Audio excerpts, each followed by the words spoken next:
டோலர்களே, இந்த வீடியோ யாரோட மனதையும் புண்படுத்துறது நோக்கமில்ல பாத்துக்குங்க. அதையும் மீறி எந்த டோலரோடைய மனதாவது புண்பட்டா அதுக்கு கம்பெனி பொறுப்பில்ல. வந்துட்டோம், வருஷ கடைசிக்கே வந்துட்டோம். நிறைய பேர் இப்ப ட்ரிப்ல இருப்பீங்க, லீவ்ல இருப்பீங்க, ஜிம் சேரலாம் நினைப்போனெல்லாம் இருப்பீங்க, இன்னும் பட்பல ரெசல்யூஷனோட இருப்பீங்க. ஏன்னா புது வருஷம் பிறக்க போகுது இல்லையா? எல்லாத்துக்கும் வாழ்த்துக்கள். ப்ரோபப்ளி இதுதான் நம்ம சேனலோட இந்த வருஷத்துக்கான லாஸ்ட் வீடியோவாகவும் இருக்கும். வாழ்த்துக்கள். பொதுவாவே வருஷ கடைசின்னு வந்துட்டாலே அந்த வருஷத்துக்கான மொக்க மூவிஸ், நல்ல மூவிஸ்னு ஒரு ரீகேப் போறது நம்ம சேனல் வழக்கம் இல்லையா? அது போல இந்த வருஷத்துக்கான ரீகேப்போட வந்திருக்கேன். கம்பேர் டு லாஸ்ட் இயர் இந்த வருஷம் நல்ல படங்கள்லாம் வந்திருக்குது, அதுக்கு ஏத்தாப்புல மொக்க படங்களும் வந்திருக்குது. But compare to last year பேசும்போது அதெல்லாம் படுத்துறது.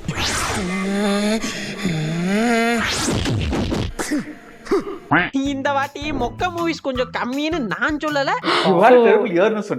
Actually, we have had a very good year. And at least from the numbers that I see, because a lot of good films have worked very well in the box office. Okay.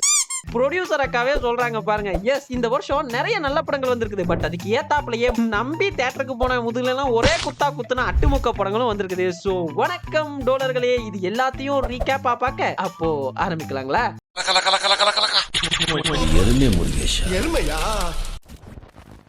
வீடியோக்குள்ள போறதுக்கு முன்னாடி ஒரு சின்ன disclaimer. இந்த வீடியோக்குள்ளார நான் நல்ல படங்கள்னு சொல்றதோ இல்ல மொக்க படங்கள்னு சொல்றது பூராமே ஆடியன்ஸோட ரிவ்யூ, அதாவது மக்கள் விமர்சனங்களை வச்சுதானே ஒழிய அப்புறம் போட்டு அச்சதுக்கு அப்புறமா எங்க அண்ணன் 100 கோடி தெரியுமா அப்படின்னு கொடியை தூக்கிட்டு வரதில்ல. என்னிடம் வராதீர்கள் தம்பிகளே, சரி வகுந்து விடுவேன். சரிங்க, செல்லுங்கள் தோழர்களே. சரிங்க.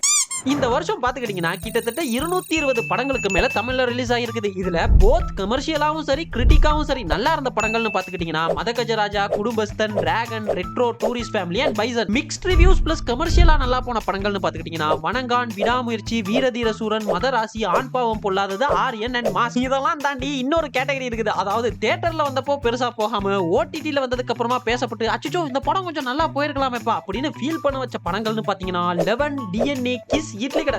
ஏன்டா அது இட்லி கடை நல்ல படம் லிஸ்ட்ல சேர்த்தது அப்படின்னு எவனாவது வந்தீங்கன்னா, டேய் உங்களுக்கு எப்படிதான்டா படம் எடுக்கணும் இல்ல எப்படிதான் படம் எடுக்கணும்னு கேக்குறேன். குட் பேட் அக்லி மாதிரி ஒரு படம் வந்தா என்னடா ரீல்ஸ் பண்ணி வச்சிருக்கீங்கன்றீங்க. இட்லி கடை மாதிரி எடுத்தா இது பழைய வடையா இன்னுமா ஷூட் இருக்கீங்க அப்படின்றீங்க. எப்படிதான்டா படம் பண்ணணும் இல்ல எப்படிதான் படம் பண்ணணும்? ஏய் என்னடா நான் அப்படி சொன்னா இப்படி சொல்றேன், இப்படி சொன்னா அப்படி சொல்றேன். இல்ல இது விஐபி டெம்ப்ளேட்ன்றீங்கல்ல, அப்ப விஐபி படம் வந்தப்போ பிடிச்சது இல்லையா? அப்ப இப்ப ஏன்டா இட்லி கடை பிடிக்கல?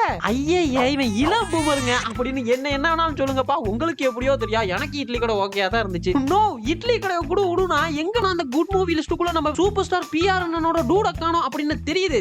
அந்த கமெண்ட்ஸ்ல டைப் டேய் ஒன்னதான் நாங்க அதனாலதான் எதிரிகள் யாருன்னு சொல்லிட்டு களத்துக்கு வந்திருக்கிறோம். அதனால அவங்கள மட்டும் தான் எதிர்ப்போம். சும்மா களத்திலே இல்லாதவங்களையும் களத்துக்கும் அவங்களுக்கும் சம்பந்தமே இல்லாதவங்களையும் எதிர்க்கிற ஐடியாலாம் இல்ல பாஸ். நீங்க கேட்கிறீங்கன்றதுக்காக எல்லாம் எதிர்த்துட்டு இருக்க முடியாது பாஸ். புரியுதுல? பட் இந்த டூட் மேட்டர் ஒன்று இருக்குது, அதை நான் கடைசியில் சொல்றேன். இப்போ இந்த லிஸ்டுக்குள்ளாரெல்லாம் இல்லாம நம்பி தியேட்டருக்கு போனவனுக்கு முதுகுல ஒரே குத்துனது, குறவலைய நெரிச்சது, தியேட்டரை மூடின்னு திணற ஒரு 3 மணி நேரம் ஊம குத்துனதுன்னு ஒரு மூவி லிஸ்ட் இருக்குது. அதெல்லாம் டேட் வாரியா பாத்துடலாமா? வேண்டாமா அப்படின்னா கேட்க போறீங்க, நிறைய சொல்லுங்க. 2025 பிறந்ததுக்கு ஜனவரி பாத்தீங்கன்னா அடின்றது பெருசா கிடையாது, சுமாரா போச்சுன்னு வைங்களேன். ரொம்ப நாளா பதுக்கி வச்ச மதகஜராஜா வந்தது அப்படியே ஹோல்சமா போச்சு. இப்ப அப்படியே ஃபெப்ருக்கு வந்தீங்கன்னா நாங்க 4 பேர் நமக்கு எது நல்லா வருமோ அத பண்ணாம எது நமக்கு வராதோ அதையே பண்ணி மொக்க வாங்குவோன்ற மாதிரி டீனா நிலவுக்கு என் மேல் என்னடி கோபம் அப்படின்ற ஒரு ப்ராடக்ட்டோட வந்தாப்ல. ட்ரெய்லர்னு ஒன்று வந்துச்சு, அந்த ட்ரெய்லர்ல ஒன்று சொல்லியிருந்தாரு. ரொம்ப யூசுவலான ஸ்டோரி தாங்க. ஹைப்ப குறைக்கிறாராமா. இந்த பட டைட்டில்லையே வழக்கமான காதல் கதைன்னு ஒரு டேக் ஆட் பண்ணியிருந்தாருல, அந்த வழக்கமான காதல் கதை என்ன தெரியுமா? படத்தோட ஹீரோ பிரபு கேரக்டர் ஹீரோயின் நிலாவை லவ் பண்றாரு. உண்மைதான். ஹீரோக்கு 2 ஃப்ரெண்ட் இருப்பாங்க, அதுல ஒரு ஃப்ரெண்ட் நிலாவோட ஃப்ரெண்ட லவ் பண்றான். இப்போ அந்த பிரபுவோட மத்த ஃப்ரெண்ட் இருக்கான்ல, அவனும் அதே நிலாவோட ஃப்ரெண்ட ஒன் சைடா லவ் பண்றான். இப்போ ஹீரோக்கும் ஹீரோயினுக்கும் பிரேக்கப் ஆயிருது. ஹீரோக்கு வேற ஒரு பொண்ணையும் ஹீரோயினுக்கு வேற ஒரு பையனையும் நிச்சயம் பண்ணிடுறாங்க. இருந்தாலும் கடைசியா ஹீரோயினோட கல்யாணத்துக்கு போலாமேன்னு ஹீரோ போறாரு. அங்க ஒரு பொண்ணு ஹீரோவை ஒன் சைடா லவ் பண்ணுது. இப்போ கிளைமேக்ஸ்ல அந்த நிலாவை கட்டிக்க போற பையனே இல்லமா, உனக்கு பிரபுவை தான் பிடிச்சிருக்குதுன்னு அவனையே தேடிப்போ அப்படின்னு அனுப்பிடுறான்.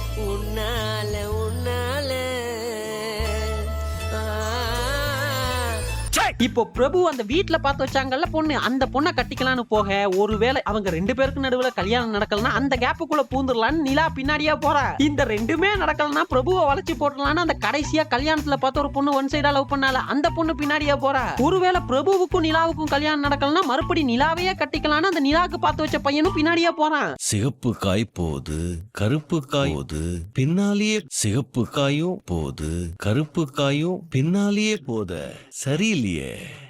இதுக்கு நடுவுல 2 ஃப்ரெண்ட்ஸ் ஒரே பொண்ணை லவ் பண்றாங்கன்னு நீக்கு 2 அண்ணன் லீடு விடுறாரு. லீடு என்னடா ஒரே குழப்பமா இருக்கேடா, யாரு கூட இருக்காங்கன்னு தெரியலையடா, இதெல்லாம் எப்படா முடியும்? படம் பூராவே டேய் என்னடா வெறும் கள்ளக்காதலா இருக்கேடா அப்படின்ற வைப்புலயே இருக்குங்க. இவன் முண்டாட்டி அவன் வச்சிருக்கேன்றான், அவன் முண்டாட்டி இவன் வச்சிருக்கேன்றான். இதுல ஒரு பையன் நடிச்சிருக்கான் ஹீரோவா. அந்த பையன் டீனாவோட சொந்தக்கார பையன் நினைக்கிறேன். ஏன்னா படம் பூராகவே தனுஷாக வாழ்கிறான், தனுஷாகவே நடிக்கிறான், தனுஷாகவே பேசுகிறான்னு ஒரு குட்டி ஒரு டீனாவா இருக்கும் பொழுது இல்ல இது டியா இருக்க வாய்ப்பு இல்ல அப்படின்னு நாங்க நினைக்கும் போதெல்லாம் அண்ணன் ஆடியோ லான்ச்ல எழுதி பேச மறந்த டயலாக் எல்லாம் பேசுறான். ஒரு பணக்கார பொண்ணை பார்க்க வேண்டியது, அவளை எப்படியாவது லவ் பண்ண வேண்டியது, அவன் அப்பன் காசுல செட்டில் ஆக வேண்டியது, அப்படிதானே? எங்க நான்லாம் போயஸ் கார்டன்ல வீடு வாங்க கூடாதா? தெருவுல இருந்தா தெருவுலயே தான் இருக்கணுமா? எனக்கெல்லாம் இல்ல ஒருவேளை டீனா தான் மார்வேஷத்துல நடிக்கிறாரான்னு டவுட் வர அளவுக்கு லவ் படத்துல எதுக்குடா போயஸ் கார்டன் டயலாக். இது போதாதுன்னு ஹீரோக்கும் ஹீரோயினுக்கும் லவ் ஆறதுக்கு புது சிச்சுவேஷன் கிரியேட் பண்றேன் பாருன்னு ஹீரோ ஹீரோயினுக்கு சமைச்சு கொடுக்குறாப்ல. அதுல இம்ப்ரெஸ் ஆகி லவ் வந்துருது. இதையே காரணமா வச்சுன்னு படம் பூராவுமே ஹீரோ ஹீரோயினுக்கு சமைச்சு கொடுத்துனே இருப்பாரு. வீட்டுல சமைக்கிறாரு, பீச்ல சமைக்கிறாரு, கார்ல சமைக்கிறாரு, ட்ரெயின்ல சமைக்கிறாரு, இப்படி சமைச்சுனே இருப்பாரு. ஏன்னா ஹீரோயின் நிலாவுக்கு சாப்பாடுனா பிடிக்கும்ல. சாப்பாடு பிடிக்கணும், சாப்பாடை மட்டும் தான் வாங்கி துண்ணும், ஆளையே துண்ணும்னு நினைக்க கூடாது. ஒரு போனியே ஆகாத கதையா அண்ணனுக்கு இருக்க இன்ஃப்ளூயன்ஸ் எல்லாம் வச்சு ஜிவி பிரகாஷ் குமார் மியூசிக், அவரே படத்துல ஒரு பாட்டுக்கு கேமியோ, அப்புறம் பிரியா மோகன் ஒரு பாட்டுக்கு கேமியோன்னு என்னென்னமோ பண்ணி போனியே ஆகாத ஒரு சரக்க தலையில கட்ட பார்த்தாப்ல. ஆனா ஒர்க் அவுட் ஆகல. இதெல்லாம் ஏன்னா பண்றான் அப்படின்னு கேட்டா அண்ணா சொல்லுவாரு, ஜென்சி காதோல் காட்டுறேன். காதோல் எது? ஃப்ரெண்டோட லவர் ஒன் சைடா லவ் பண்றது இதுவா ஜென்சி காதல்? இதுக்கு பேரு காதல், கள்ளக்காதல். இந்த வருஷம் பூராமே ஜென்சி படம் எடுக்கிறேன் பாருங்க, ஜென்சிஸ் எல்லாம் காவு கொடுத்ததுதான் மிச்சம். முதல்ல இந்த தமிழ் சினிமா கிட்ட இருந்து ஜென்சிஸை யாராவது காப்பாத்துங்கப்பா. இந்த வருஷம் மட்டும் அண்ணனோட 4 படங்கள் வந்திருக்குது. Both directing and acting. Neek, Kubera, Idli Kadai, தேரா, இசுக்கு பேனு ஒரு 4 படங்கள். இதுல ஒண்ணுமே சரியா போல. நீக் அண்ட் குபேரா சொல்லவே தேவையில்ல. இட்லி கடை எனக்கு பிடிச்சிருந்துச்சு, பட் ஆன்லைன்ல போட்டு அடி புரட்டி எடுத்துன்னு இருக்காங்க. தேரா, இசுக்கு மேக்கி மிக்ஸ்ட் ரிவ்யூஸ் தான். இல்ல நான் என்ன கேக்குறேன்னா, உங்களுக்கு தான் ஆக்டிங் நல்லா வருதுல, அதை விட்டுட்டு ஏன் டைரக்ஷன் பண்ண போறேன்னு போனியே ஆகாத கதையெல்லாம் தூக்கின்னு வந்து நம்ம தலையில கட்டா பாக்குறீங்க. இதுல நீக்கு 2 வேற. அதுக்கெல்லாம் தெம்பில்ல, விட்டுடுங்க. பெப்புல அண்ணன் கொடுத்த குத்துகளுக்கெல்லாம் அப்புறமா மார்ச்ல புதுசா ஒரு பயமுள்ள வருது.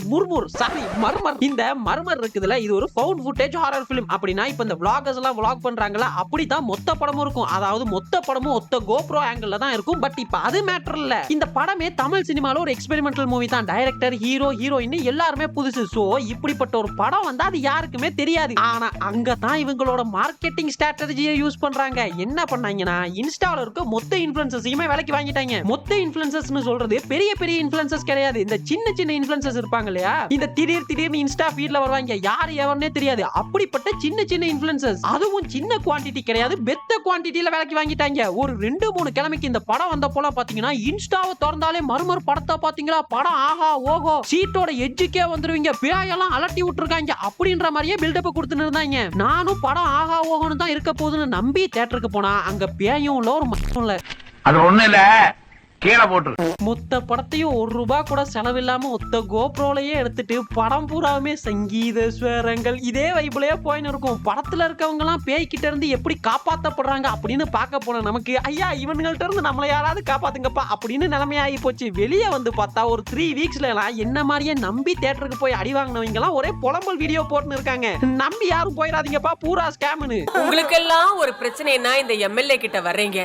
இந்த எம்எல்ஏக்கே ஒரு பிரச்சனைனா யாருக்கிட்ட 2025ல தமிழ் சினிமால நடந்த மிகப்பெரிய ஸ்கேம் இதுதான். மொத்த படத்தையும் ஒத்த கோப்ரோல எடுத்துட்டு சொன்னா நம்ப மாட்டீங்க, இந்த படத்துக்கு சக்சஸ் மீட் கொண்டாடினாங்க. மர்மர் இந்த வார்த்தையை இந்த வாரம் ஃபுல்லா கேட்டிருப்பீங்கல்ல, அவ்வளோ ஒரு ட்ரெண்டிங்கான மூவி.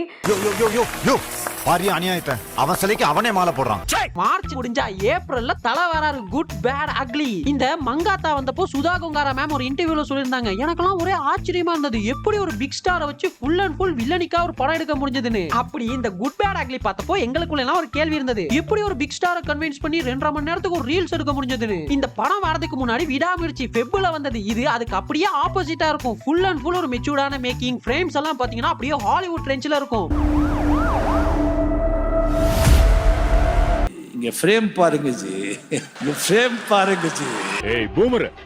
ஆனா அது ஃபேன்ஸை சாட்டிஸ்ஃபை பண்ணல. சோ ஆல்ரெடி காஞ்சி போய் கிடந்த ஏகே ஃபேன்ஸுக்கெல்லாம் அமிர்தமா ஒரு பிஏ கிண்டி எடுத்துட்டு வந்தாப்ல ஆதிக் ப்ரோ. கதையா அது ஏகே தான்டா கதையா அப்படின்னு படம் பூரா ரீல்ஸ், ரிட்டென்ஷன் எடிட்டிங் தான். அப்படியே ஏகே கண்டிஸ் எல்லாம் ஆர்காசம் ஆகுற அளவுக்கு ஒரு ரீல்ஸ். ஆனா இது எல்லாத்தையும் கூட மன்னிச்சிடலாங்க. ஏகே கிட்ட ஜான் விக், மணி ஹைஸ்ட், ப்ரொஃபசர் வூங்லின்னு ஒரு ஆத்து நீங்க பாத்தீங்களாடா, அதை மட்டும் மறக்க மாட்டேன்டா. கொரியன் டான் ஏகேவ கொரியாவுக்கு இன்வைட் பண்ணாரு. அந்த டான் யார் தெரியுமா? வாங் லீ. வாங் லீயோட ஒரு அசைன்மெண்ட்டுக்காக நியூயார்க்ல ஒரு அசாசினை பார்க்க போனாரு ஏகே. அவன் பேரு டான் ரேக். அங்க அவரோட ஒரே செல்ல இருந்தவன் தான் ஒரு மிகப்பெரிய ஹைஸ்டோட குரூப் ஹெட் ரிசெப்டா. அப்படியே மிதக்கிற அடேங்கப்பா, எனக்கு அவ்வளோ சந்தோஷம் பா. ஏப்ரல்ல அண்ணன் விட்ட ரீல்ஸ்ல தமிழ் சினிமாவே கலங்கி நின்னப்போ மே மாசத்துல 2 ப்ராடக்ட் வருதுங்க. ஒன்னு மாமன், இன்னொன்னு வருஷம் அட்லீஸ்ட் ஒரு மொக்க படமாவது நடிச்சே தீர்வேன் அப்படின்னு கங்கணம் கட்டி நடிக்கக்கூடிய விஜய் சேதுபதியோட தமிழ் சினிமால டாக்ஸிக் கதைகளை நார்மலைஸ் பண்றதுக்கு ஒரு அவார்ட் கொடுக்கணும்னா இந்த வருஷத்துக்கு தாங்க கொடுக்கணும். ஏன்னா ஜென்சி கிட்ஸ் தலையில கட்டுறேன்னு வந்த படங்கள் பூராமே டாக்ஸிக் படங்கள் தான். என்ன கர்மையா இது? கர்மம் இல்லைங்க, ஜென்சி திரைப்படங்கள். இந்த தமிழ் சினிமா எத்தனையோ டாக்ஸிக் கதைகளை பார்த்திருக்குதுங்க. டாக்ஸிக் காதல், டாக்ஸிக் பேரண்டிங், டாக்ஸிக் ஃப்ரெண்ட்ஸ், இப்படி எக்ஸெட்ரா. ஆனா இது புதுசா இருந்துச்சு. டாக்ஸிக் மாமன் மருமகன் படத்துல ஒரு சின்ன பையன் இருக்கான். அவன மாதிரியான சின்ன பையனை நீங்க எங்கேயுமே பாத்துருக்க முடியாது. அப்படி ஒரு ப்ராடக்ட் அது. அப்படியே இந்த பக்கம் பாத்தீங்கன்னா அதுக்கு சற்றும் சளைக்காத மாமன். எந்த அளவு தூரம்னா ஃபர்ஸ்ட் நைட்ல கூட அந்த பையன் அழுதானு கூப்பிட்டு நடுவுல படுக்க வச்சிருவாப்ல. அப்படி ஒரு டாக்ஸிக் ரிலேஷன்ஷிப். இவங்க 2 பேருக்கு நடுவுல இருக்கக்கூடிய அந்த டாக்ஸிக் ரிலேஷன்ஷிப்புக்காக கூட இருக்கக்கூடிய அப்பா, அம்மா, அக்கா, பொண்டாட்டின்னு எவன் ரிலேஷன்ஷிப்பையும் மதிக்க மாட்டாங்க. அப்படி ஒரு டாக்ஸிக். அந்த பையன் ஒவ்வொரு வாட்டி அழும் பொழுதும் மண்டைய சாத்தி ஒண்ணு வச்சு கூட்டிட்டு போயிருந்தா அந்த படம் 10 நிமிஷத்துலயே முடிஞ்சிருக்கும். ஆனா அதை கிளைமேக்ஸ் வரைக்கும் கொண்டு போறாங்க. அந்த குட்டி குஞ்சான நடுவுல வச்சுன்னு 2 குடும்பமும் அல்லோல கல்லோல படுது. இது குழந்தையாடி இது? குட்டிச்சாத்தான பத்தி வச்சிருக்கிற. சரி, கிளைமேக்ஸ்ல என்னதான்டா செய்ய போறீங்கன்னு கேட்டா, கிளைமேக்ஸ்ல அந்த பையனோட அம்மா வந்து கண்ணத்தா சாத்தி 2 வச்சு மூடிட்டு வீட்டுக்கு வாடா அப்படின்னு கூட்டிட்டு போயிடுறாங்க. டேய், தியேட்டர்ல படம் பாக்குற மீ am I ஜோக்கர்? காலாகாலமா எல்லாரும் வீட்லயும் இதுதான்டா நடக்குது. குழந்தை அழுதா காதை சாத்தி 2 வச்சு கூட்டிட்டு போயிடுவாங்க. இது ஒரு கதைன்னு கிளைமேக்ஸ் வரைக்கும் கொண்டு போனீங்க பாத்தீங்களாடா, அருமைடா அருமை. சூரியனா மேல இந்த விடுதலைக்கு அப்புறமா நல்ல அபிப்பிராயம் இருந்துச்சு. அண்ணனோட லைனப் எல்லாம் இப்படி இருந்தா எங்க? அந்த தம்பியை சரித்திரத்தில் இடம் பிடிக்க வேண்டும் என்று அழைத்து வந்தேன். அந்த தம்பி நான் தரித்திரத்தில் தான் இடம் பிடிப்பேன் என்று சென்று விட்டான். நெக்ஸ்ட் அண்ணன் விஜய் சேதுபதி அவர்கள் வீட்டுல சத்தியம் பண்ணிருப்பாருன்னு நினைக்கிறேன், நான் ஹீரோவா நடிச்சா மொக்க படம் மட்டும் தான் நடிப்பேன்னு. அண்ணன் ஹீரோவா நடிக்கிறத தவிர எது பண்ணாலும் எக்ஸப்ட் இந்த பிக் பாஸ் தவிர எல்லாமே நல்லா இருக்குது. ஏன்னா ஹீரோவா நடிக்கும் போது மட்டும் வெறும் குப்பை படமா செலக்ட் பண்ற. அதுவும் இந்த ஏஸ்ல கதைக்குள்ள இருக்கக்கூடிய சமாச்சாரம் இதெல்லாம் கூட விட்டுருங்க. படத்துல இந்த ஜெனரேஷனுக்கு கனெக்ட் பண்ணிக்கிற மாதிரி நான் பண்றேன்னு இன்ஸ்டால இருக்கக்கூடிய அரலூஸ் எல்லாம் எடுத்துன்னு வந்து கேரக்டரா நடிக்க வச்சீங்க பாத்தீங்களா? அங்க நிக்கிறீங்கடா நீங்க. அவன் எதிர்க்கு தான் நின்னுகிட்டு வாட்டர் மெலன் சாப்பிட்டுக்கிட்டு ரீல்ஸ் போட்டுக்கிட்டு இருக்கான். இங்க தான்டா இருக்கான். நீங்களா? அந்த ஆளு உங்க படத்துல நடிச்சிட்டு ஏதோ ஆஸ்கார் அவார்டுக்கு நடிச்சா மாதிரி வெளியே வந்து பேசிட்டு இருக்காரு. உண்மையாவே இவரை பார்த்து தான் சூர்யா சார் காப்பி பண்றாருன்னு நம்பி இருக்காரு அந்த ஆளு. எனக்கு என்னமோ இந்த படம் அப்புறம் இவங்களெல்லாம் எடுத்து இந்த பிக் பாஸ்க்குள்ள போட்டாங்கல்ல, அதுக்கும் இந்த படத்துக்கும் நடுவுல ஏதாவது தோணுது. Who is the mastermind behind this?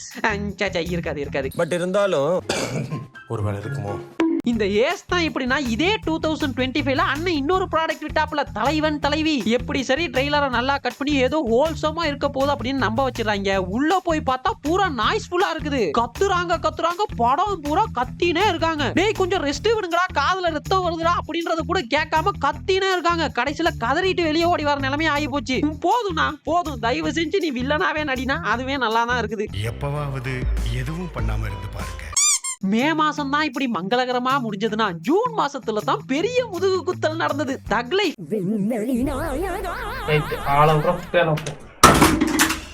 இந்த மணி மாம்ஸ், ஆண்டவர், போதாததுக்கு ஒண்ணும் பண்ணாத எஸ்டிஆர் இவங்கெல்லாம் ஒண்ணு சேர்ந்துக்கிட்டு நாயகன் அளவுக்கு ஒண்ணு தடப்போனேன் அப்படின்னு கிளம்பி வந்தாங்க. லாஸ்ட் இயரும் பாத்தீங்கன்னா இதே மாதிரி தான் ஸ்கேம். சங்கர் சாரும் ஆண்டவரும் சேர்ந்து இந்தியன் 2 ஒண்ணு கொடுத்தாங்க. அந்த அடியில இருந்தே தமிழ் சினிமா இன்னும் மீண்டு வரலப்பா. அதுக்கு நடுவுல நாயகன் 2 அளவுக்கு ஒண்ணு பண்றேன்னு நம்ப வச்சு உள்ள போனா தக் லைஃப்ன்ற பேர்ல த்ரிஷா மேல பாஞ்சது யாருன்னு ஒரு உள்ளூ சீரிஸ் எடுத்துன்னு வந்து தந்தீங்க பாத்தீங்களா? மறக்க மாட்டேன்டா.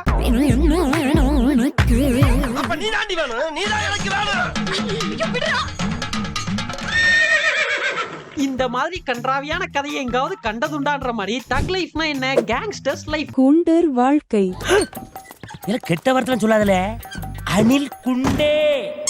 ஆனா இங்க ஒரு கேங்ஸ்டர் என்ன பண்றாரு தெரியுமா? ஒரு கேங்ஸ்டர் சின்ன வயசுல ஒரு பையனை தத்தெடுக்கிறாரு. அந்த பையனோட தங்கச்சியை கண்டுபிடிக்கிறேன்னு போய் இன்னொரு சின்ன பொண்ணையும் பாக்குறாரு. இப்போ இந்த சின்ன பையனுக்கும் அந்த சின்ன பொண்ணுக்கும் 2 பேருக்கும் ஒரே வயசு தான் வைங்களேன். ஆனா தன்னோட மகன் வயசு இருக்கக்கூடிய அந்த பொண்ணை அந்த கேங்ஸ்டர் கள்ளக்காதல் பண்றாரு. கள்ளக்காதல். இப்படி அப்பா கள்ளக்காதல் பண்ற அந்த பொண்ணையே அந்த பையனும் லவ் பண்றான். கிளைமேக்ஸ்ல அந்த பொண்ணு யாருக்கு? இவ்வளவுதான் கதை. இதுக்காக அந்த கேங்ஸ்டர் போய் குங்ஃபூலாம் கத்துன்னு வராரு. இவன் டம்மி தான் போட்டுருக்கு. இல்ல இது எந்த ஆங்கிள் பார்க்க நாயகன் 2 மாதிரி இருக்குது? அதை மட்டும் சொல்லிருங்க, காம்ப்ரமைஸா போயிடலாம். ஆண்டவர்லாம் டயர்டே ஆக மாட்டாருங்க, டயர்டே ஆக மாட்டாரு. பாருங்க, போன வருஷம் இந்தியன் 2 ஒன்று எடுத்தாரு. அதை பார்த்து வேக் அப்படின்னு வாந்தி எடுத்தவனுங்களாம் இந்த வருஷம் இந்த தக் லைஃபை பார்த்துட்டு யோ இதுக்கு அதுவே தேவலாம் போல அப்படின்னு compromise ஆயிட்டாங்களா? I love you so much, money. அவ்வளவுதான். இந்த அடியே போதுமானது ஜூன் மாசத்துக்கு. ஆனா தமிழ் சினிமால ஆண்டவர் எவ்வளவு பெரிய ஆளு, அவரே உள்ளு சீரிஸ் நடிக்கும் பொழுது நாங்க ஏன் ஒரு உள்ளு சீரிஸே விடக்கூடாது அப்படின்னு வனிதா அக்கா ஜூலை கிளம்பி வந்தாங்க. Mrs and Mr Johnny Johnny Johnny Johnny yes papa, Robert மாஸ்டருக்கு வனிதா அக்கா செல்ல பாப்பா. டே என்னடா பண்றீங்க? அப்படி பொத்திண்டி நில்லையா ஓரமா? ஒண்ணு தெரியுமா? இந்த படத்தோட ப்ரொடியூசர் பிளஸ் டைரக்டரே வனிதா அக்கா தான். வனிதா அக்கானாலே கான்ட்ரவர்சி தான், கான்ட்ரவர்சினாலே வனிதா அக்கா தான். கான்ட்ரவர்சிலயும் ஒவ்வொரு வருஷத்துலயும் பீக்ல இருப்பாங்க, பீக்ல.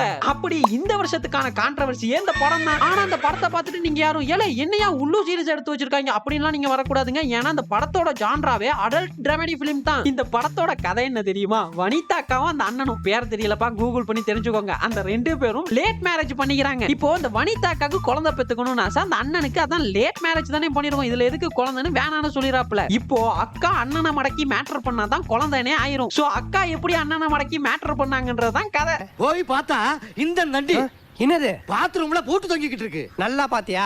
பூட்டு தான் தொங்கிட்டு இருந்துச்சா இல்ல இவன் பாத்ரூம் திறந்து போட்டு குளிச்சிட்டு இருந்தானா? நல்லா பார்த்த மகன, காத்துல ஆடிக்கிட்டு இருந்துச்சு. சந்தேகப்பட்டு இழுத்து தொங்கி பார்த்தேன், அது பூட்டு தான்டா. டேய் கதையை சொல்லும் பொழுது எனக்கே ஒரு மாதிரி இருக்குடா. இந்த படம் வந்தப்போ நிறைய பேர் என்கிட்ட ரோஸ்ட் கேட்னே இருந்தீங்க. எதுக்குடா எதுக்கு நான் இந்த பிட்டு படத்துக்கு ரோஸ்ட் போடணும், அதை பார்த்துட்டு யூடியூப்கார கம்யூனிட்டி கைட்லைன் ஸ்ட்ரைக்ல என் சேனல்ல தூக்கணும், அதை நீங்க பார்க்கணும், அதுக்கு தானே. ஆனா ஒரு மேட்டர் தெரியுமா? இந்த படத்துக்கு அக்கா தானே ப்ரொடியூசர். சோ அக்காவோட படத்தை எந்த ஓடிடியும் வாங்க மாட்டேன்ட்டாங்க. அதனால அக்கா ஓடிடியா நாங்க தாண்டா அப்படின்னு யூடியூப்ல போட்டாங்க. டேய் யூடியூப் இதுக்கெல்லாம் ஸ்ட்ரைக் கிடைக்க மாட்டல நீ. இருந்தாலும் நாயகன் 2 சொல்லிட்டு பிட்டு படம் ரிலீஸ் பண்றதுக்கு பதிலா இது பிட்டு படம் தானே சொல்லிட்டு பிட்டு படத்தை ரிலீஸ் பண்றது எவ்வளவோ தேவலாம் போல.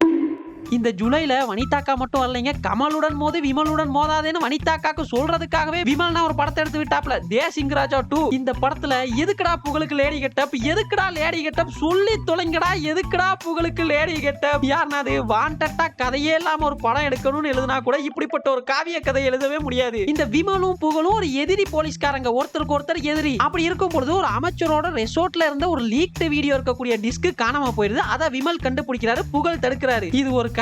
நார்மலா அந்த புகழ் பண்ணக்கூடிய காமெடியே இரிட்டேட்டிங்கா தான் இருக்கும். இதுல லேடி கெட்டப்ப வேற போட்டு விட்டு குக்வேத்து கோமாளில பண்ற மிச்ச சுச்ச டயலாக் எல்லாம் பேசி அது காமெடின்னு நம்ப வச்சுன்னு இருப்பாரு. தமிழ் சினிமால காமெடி பிலிம்ஸ்னாலே இந்த தேசிங் ராஜாக்கு ஒரு நல்ல பிளேஸ் தான் இருக்குது. அதுக்கு பார்ட் 2 எடுத்து பார்ட் 1ஓட பேரையும் கெடுப்போன்னு நீங்க பண்றதெல்லாம் இருக்குதுல்ல.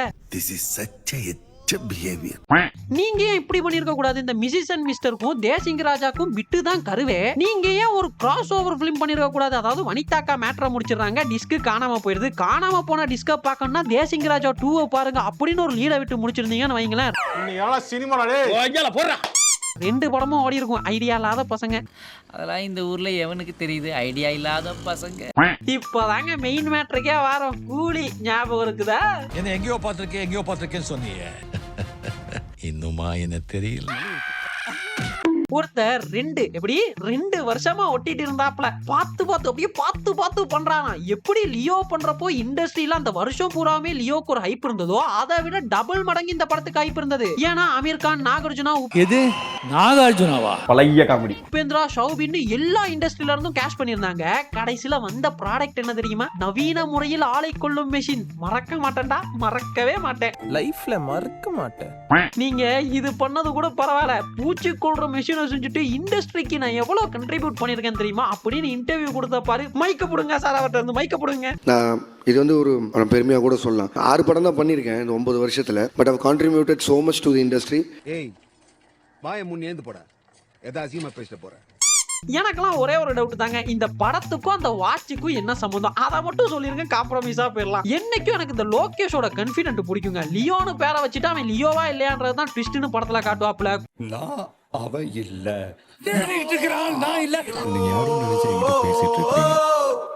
கூலின்னு பேரை வச்சுட்டு பிளாஷ்பேக்ல ஹீரோ கூலியா இருந்தாரு, இப்ப மறைஞ்சு வாழ்றாரு, அதுதான் ட்விஸ்ட்னு வாப்ல. ஏன்பா லியோன்னு பேரை வச்சா ஹீரோ லியோன்றதும், கூலின்னு பேரை வச்சா ஹீரோ கூலியா இருந்திருப்பான்றது தெரியாமலா படத்துக்கு வரும். அதுதாங்க இந்த மாதிரியான கான்பிடன்ஸ் தான் ஒருத்தனுக்கு லைஃப்ல வேணும்ன்றது, வேற ஒன்றும் கிடையாது.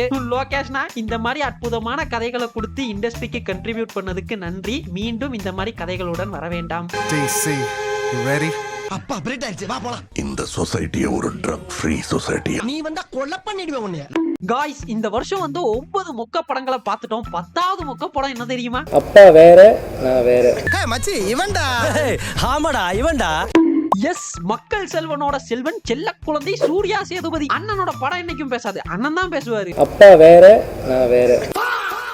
நான் விஜய் சேதுபதி, நான் சூர்யா ப்ரோ, நான் பிரச்சனை பண்றதுக்காக வரல ப்ரோ. பட் இருந்தாலும் பொதுவா ஒரு படம் வரதுக்கு முன்னாடி படத்தோட ட்ரெய்லர், டீசர்னு இதெல்லாம் விடுவாங்க. அதெல்லாம் பார்த்துட்டு ஆடியன்ஸ் இந்த கண்டென்ட்டை பத்தி பேசுவாங்க. ஆனா இந்த ஃபீனிக்ஸ் படத்துக்கு மட்டும் அண்ணன் தான் கண்டென்ட். சூர்யா ப்ரோ எங்கேயாவது போய் வாயை கொடுத்து அடி வாங்கிட்டு வந்துருவாப்ல. படம் வரதுக்கு முன்னாடி கிழமைக்கு ஒரு பிரஸ் மீட் கொடுத்தாரு. அந்த வீக் பூராமே அண்ணன் தான் கண்டென்ட்டாவே இருப்பாரு. இப்படியே போயினே இருந்துச்சு. சரி படமாவது நல்லா இருக்குமான்னு போய் படத்தை பார்த்தா நம்ம சோதா நல்லா இருக்காதடா.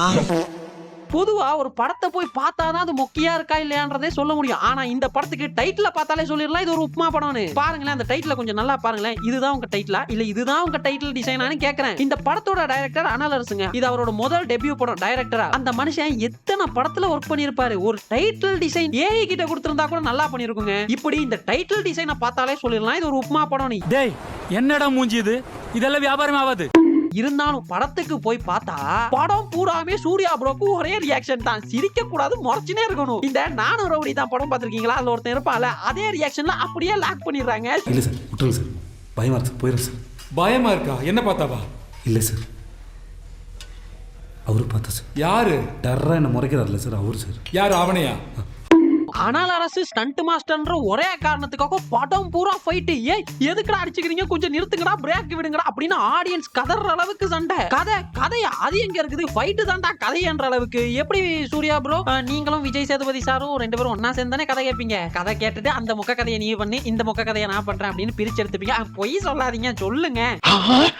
கரெக்டா கட்டுட்டா.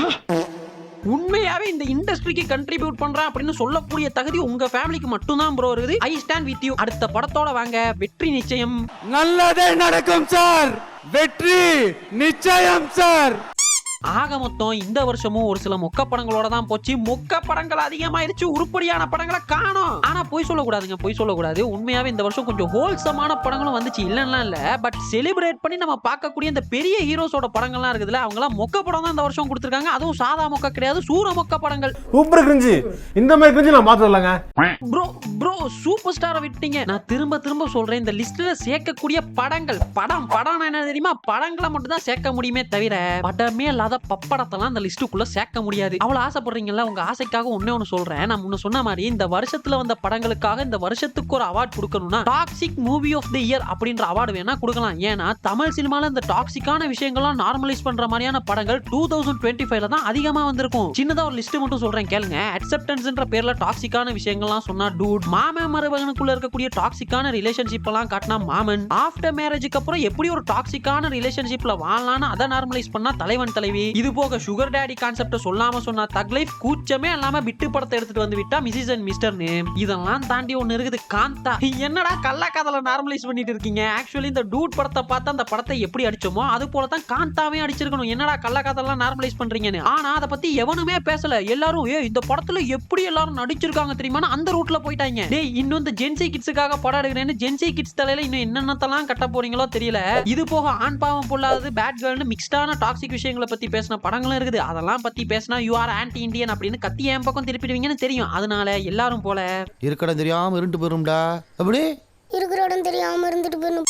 சச்ச டாக்ஸிக் இயர். சோ மறப்போம் மன்னிப்போம். அடுத்த வருஷத்தை ஃப்ரெஷ்ஷா தொடங்குவோம். திரும்பவும் ஆரம்பிக்கிறேன் ஸ்கிராச்ல இருந்து. நாளைக்கு டே 1 ரூம்பி. அப்புறம் என்னங்க பொங்கலை சிறப்பா கவனிக்க அண்ணன் வராரு. அதாவது கோலிவுட காப்பாத்த கோலிவுட் ஜீசஸ் வராருங்க. கூடவே இன்னொருத்தரும் வராரு. சோ எல்லாருக்குமே ஹாப்பி நியூ இயர். சந்தோஷமா நியூ இயரை கொண்டாடுங்க. அடுத்து ஜனநாயகன்ல சந்திப்போம். சோ வரட்டா. இவனை கொள்றதுக்கு என்ன போய் கூட்டு வந்துக்கிறா? மனசாட்சிக்கிறாடா அவனுக்கு. என்ன கிளி அவன் கையில் வச்சிருக்கான்னு அர்னால்டோட கண்ணுடா. டெர்மினேட்டர் அப்புறம் இப்பதான்டா பாக்குறேன். அதுவா இது? அது வேற இல்ல.